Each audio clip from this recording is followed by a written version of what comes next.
And the name of that book is Why Should White Guys Have All the Wealth? How you could become a millionaire starting from the bottom, have the B. Okay. And with us right now, that was the voice of our next guest speaking about having a 9-to-5 versus becoming an entrepreneur. He's a serial entrepreneur, an investor. He educates, inspires, and motivates wealth building in African-American communities. He is the founder of the Black Wealth Summit organization. He is the founder and owner of president and CEO of Oakland Consulting. In 1997, this man founded Oakland Consulting after years of experience at leading consulting firms and decided to do it himself after servicing the federal government. Not only that, my uncle, who is someone who was a serial entrepreneur that I grew up learning from. Mm-hmm. We had one of my uncles here recently, Rod Stanley, who was in partnership with my other uncle, and he had been trying to get this man on our show for a long period of time. But then I got a friend and a business partner by the name of Oswald, who also has been trying to get this man on the show for a long time. I didn't know it was the same man. And so I was hanging out with my uncle, and he was like, yo, I mentored somebody, my mentoree, man. We used to have a bet of who was going to make it to the Black Enterprise or some Fortune 500 or who's going to do it first, and we bet $1, and he beat me because he got written up. And I was like, well, who is this guy? And he said, Cedric Nash. And he just said this to me a few weeks ago. Wow. I said, wow, we talk about alignment all day on this show. And it turned out that Frank Tucker, who's my uncle, actually was this man's mentor before he went on to make more money than Frank Tucker. And he wrote the book, Why Should White Guys Have All the Wealth? How you could become a millionaire starting from the bottom. Please welcome the one and only Cedric Nash to the show. Cedric. Hey. What's up, y'all? Cedric, how you doing, man? Man, happy to be here, man. This is a dream come true. Is it really? It is. Okay, Tracy G is actually, she's back in New York, but you can hear her on the mic. Say what's up to Cedric, Tracy. What's up, Ced? I'm so happy you're here, man. Let's get this finance seminar started.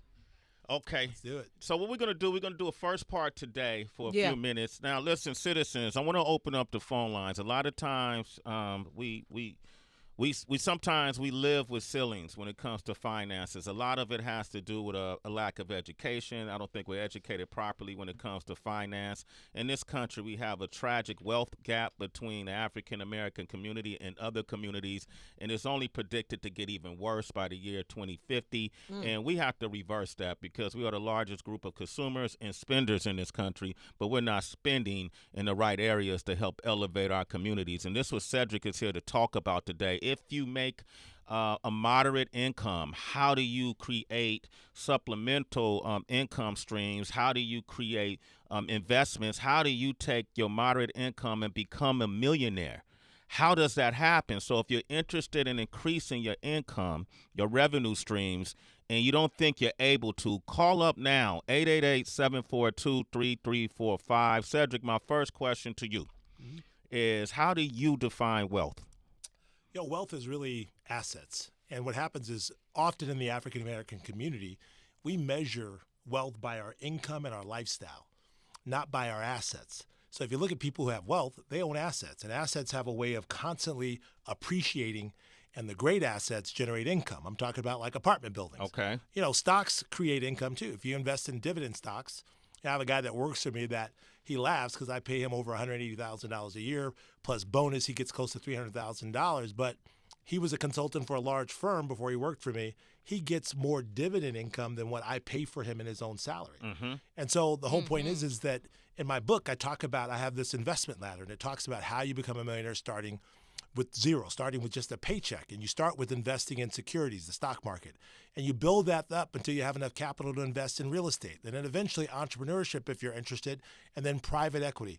That's the process. And the one challenge is, as a community that we have, is we spend the majority of our lives just increasing our debt and lowering our debt, but never investing. And investing is a long-term game. It's like you don't do it overnight. It takes years to build up that snowball to where it starts generating income that you can live off of. I just got an idea because we got the Wall Street Trapper coming by. I love that. Okay, Cedric, you're going to hang out because you're going to be a part of that interview too. Yes. Okay, well, let's talk in more practical terms. If I make $75,000, if my house income is $75,000 a year, right? like your average person, we work in a different field, Heather. Not I everybody. know, but that was going to be my question, yeah. because you used the word moderate income. And Yeah. so what's moderate? Because it all depends on like where you live. If we live in New York, that's different than living in North Carolina. Well, I'll give you a classic example. Okay. And Newsweek wrote an article about this. My grandmother did it off of $200 a month. My grandmother bought a house in the Bronx that I happen to own right now, and she only made $200 a month working at a cleaners. But by the time she died, she created generational wealth because she saved up her money. She had $36,000 in retirement when she graduated, of which she left money for her funeral, and she left another $30,000 for her grandkids. I know you're looking at me like you're saying, well, how does this happen? She left me $10,000. I opened that money and put that money into a Charles Schwab account in 1993. Okay. I continued to invest, and I continued to build. I made $36,000 a year living in Pacoima, right over here in California, working at the Jet Propulsion Laboratory. But because I continued to invest and listen to mentors like Frank, your investments build up. That's the name of the game. Your investments build up, and as you continue to work and work a side hustle to bring in more income, the reality is you need more income so that you can invest more.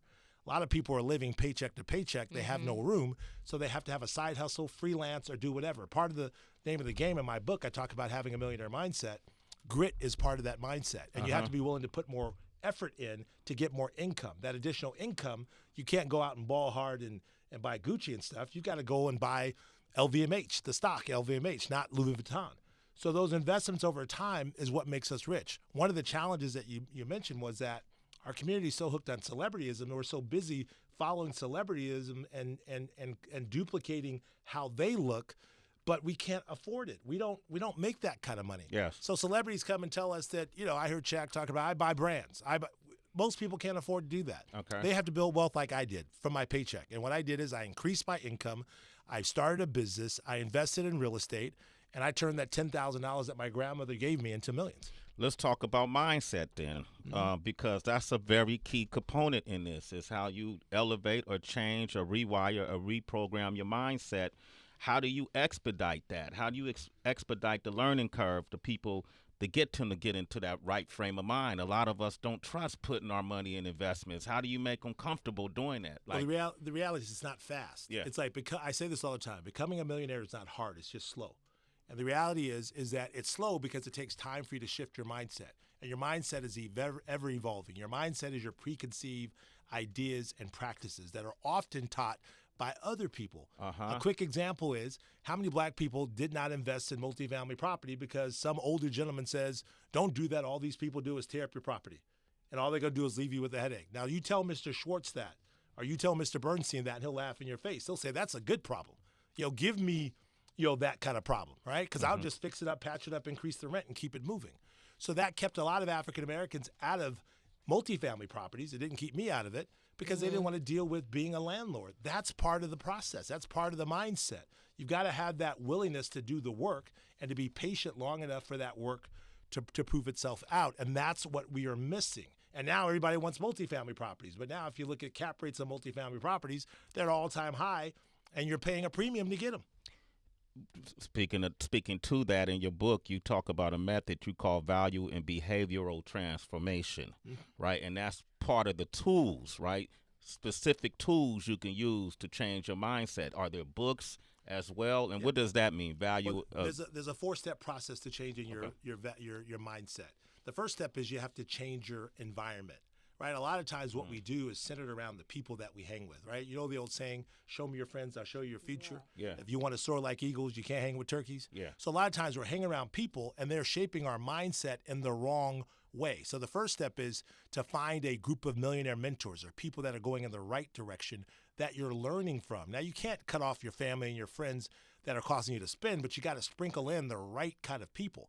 That's the first step. The second step is you have to change your programming. And what I mean by that, you change your programming by what you read. Reading books like mine, reading books like, Rich Dad, Poor Dad, reading books like, The Magic of Thinking Big, and, books that kind of give you an insight to a different world. That changes your programming because psychologically we've been programmed a particular way. And then you got to change your practices. You have to change what you actually do. And over time it changes. That's the hard part. And my whole theory is that once you change your mindset and your value set around money, it's just about making millionaire money moves. But the sad reality is we can't make millionaire money moves consistent long enough to have an impact because building wealth takes time. Okay.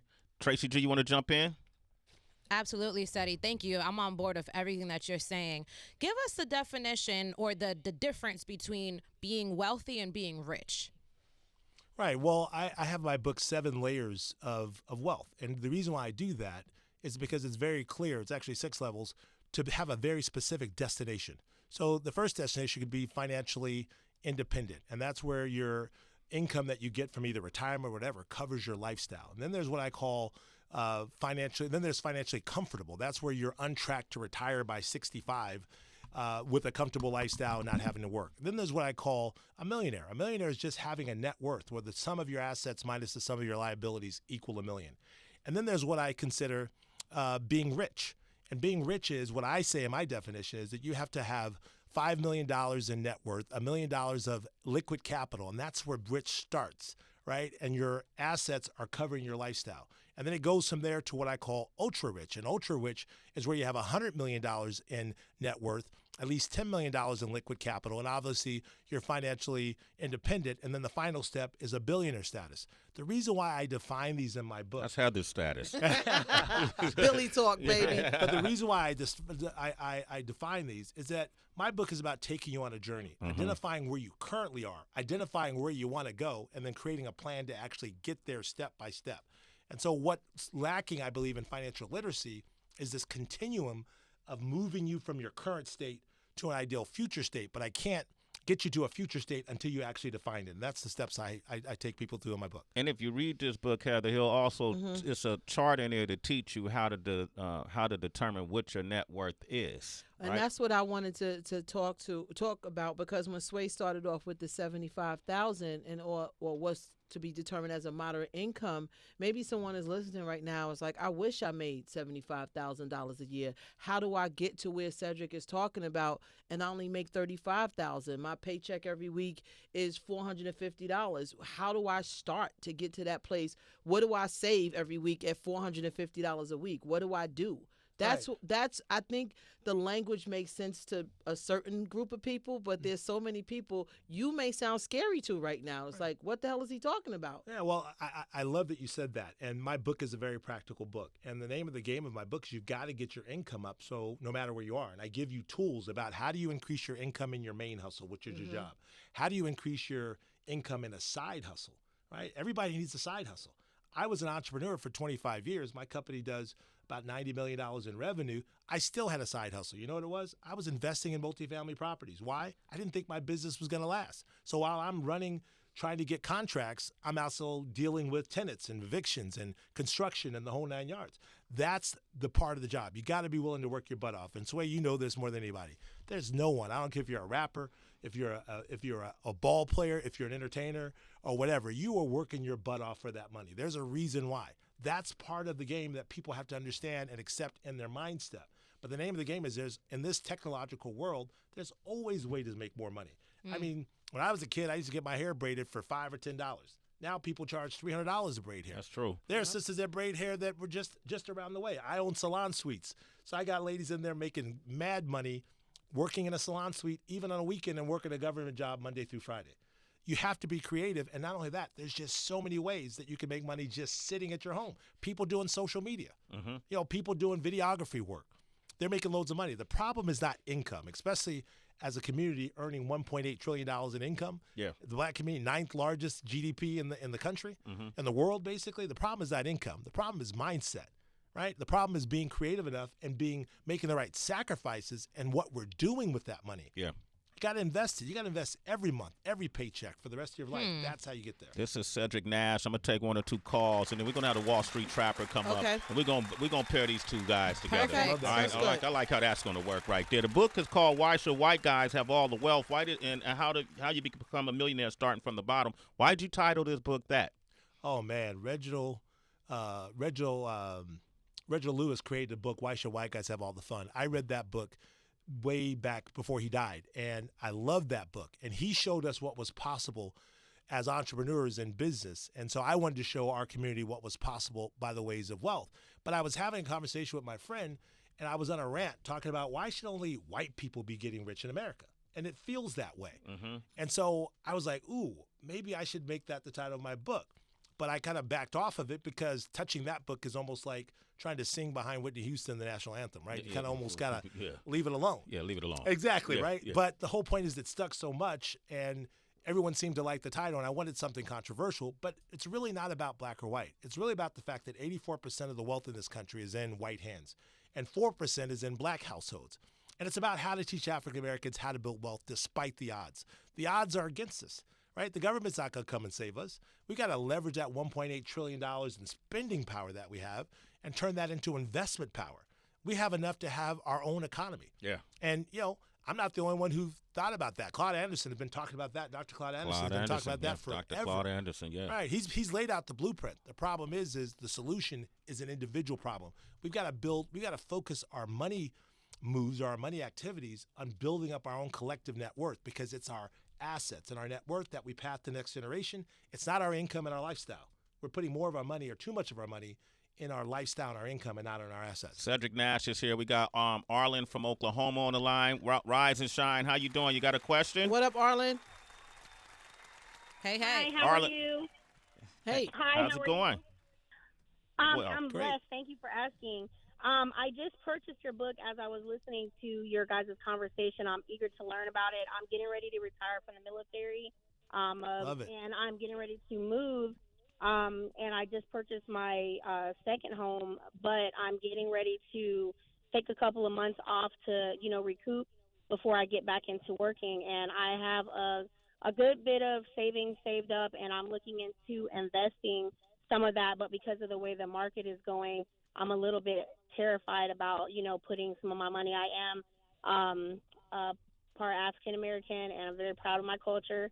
And I want to be able to grow so I can continue to make, a good living while I am working. Because like I said, I do agree with you having a job and having something on the side. And wanted to know if you had any suggestions for that.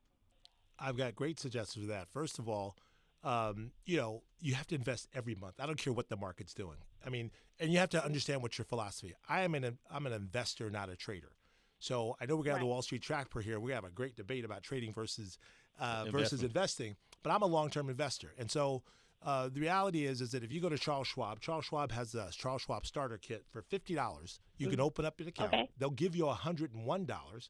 They'll give you a slice of the S&P 500, which is the largest companies traded on the stock market. Mm-hmm. They'll give you free training. You can call them 24/7, and you can learn. The objective is to continue to get yourself in the mindset of investing every paycheck, every month for the rest of your life. Your objective is to build up enough capital to where your capital generates the income that you live off of, and that takes time. And so don't worry about what the market's doing. If you look at the market since 1920, it's done nothing but gone up. It's only dropped down significantly in the 1930s, right, when we had the Great Recession. It dropped down during the Great Depression, or the Great Recession, and that was the Great Depression. The Great Recession in 2008, but if you look at it, it only lasted about 15 to 19 months. Yeah. And it's returned up by 300 or 400% since then. So you can trust the market. It's a matter of buying quality companies, not trying to find the next Amazon. Put 95% of your portfolio in super quality companies that you believe in, and put the rest in things that you're interested in. And if you continue that path, build up your capital, eventually get into real estate, you'll build wealth. You become a millionaire in no time. It's not hard. Exactly. That's what I'm looking to do, real estate. I do appreciate it so much. Thank you, guys. Okay. And Arlen, and follow him on his social media. All citizens tuned in, follow Cedric Nash on his social media. What is it, Ced? It's at Millionaire Money Moves. And my website is cedricnash.com. I give free tools, free downloads for everything that goes along with my book. It's all free. I do most of the stuff I do for free. Okay, we got Darren on the line. Oh, Arlen, you a citizen of Sway in the Morning. Darren, quick question. Go ahead. He's in Florida. Go ahead. What up, D? Hey. Okay, so I have been investing in Aurora cannabis, like $5 a week, for about 2 years now, and it was trading at like $2.30 a share. I haven't looked at it. Don't want to look at it because I was told just put it in there, don't worry about it, just let it go. So my question is to you, should I go ahead and look and just take some of that money that's in there and invest in a CD? This is my theory. When you approach the stock market, you need a very diversified portfolio. That's what's going to save you. And what I mean by that is invest across all industries. If it's tech, telecom, retail, the whole 9 yards. That's what's going to save you is diversification. So I would not put all my money into one particular security because that's extremely risky. But you got to keep your money working for you. And you got to really establish what's your goals? What's your in-game state? Do I want to become a millionaire? Do I want to become a billionaire? Do I want to be ultra rich? Am I just become financially independent?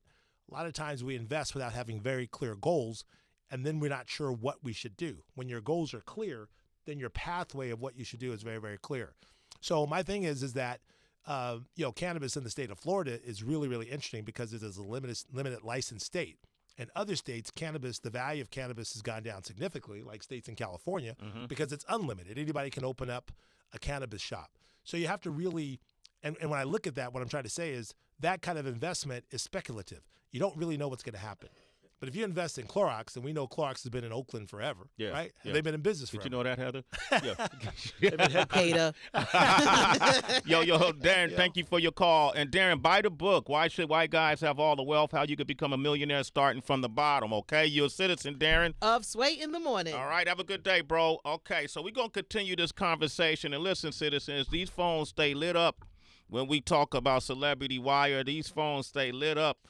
When we talk about sports, these phones stay lit up. When we talk about anything that's gossip related, these phones should be lit up times 10. Now we're talking about wealth, how to obtain wealth, how to secure your foundation, how to create generational wealth, where to invest, how to invest. We got the Wall Street Trapper up next. This man has been making people rich.